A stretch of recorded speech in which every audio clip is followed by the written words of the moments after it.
Mummy I? યા કઈથી આવી જાય છે?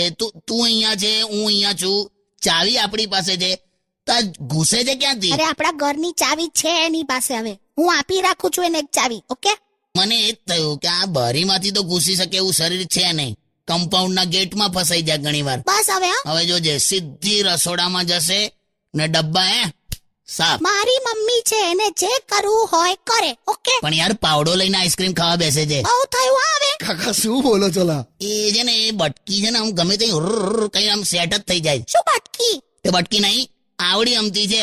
આધાર કાર્ડમાં પણ આખો ફોટો આવ્યો છે એનો. કશું બી ના બોલો. આટલા જાડા ચશ્મા છે એના, આમ બાટલીના તળિયા જેવા આવે ને, પેલા બિલોડી કાચ જેવા. એટલા જાડા કાચ છે? અરે એ ચશ્મા પહેરીને તું આમ જો ભારતનો નકશો ટેબલ પર મૂકીને જુએ ને એમ, તો તને નકશામાં ટ્રાફિક ને ગાડીઓ ને સિગ્નલ ને લોકો બધું દેખાય. બસ હવે છે ને મારો વાત જ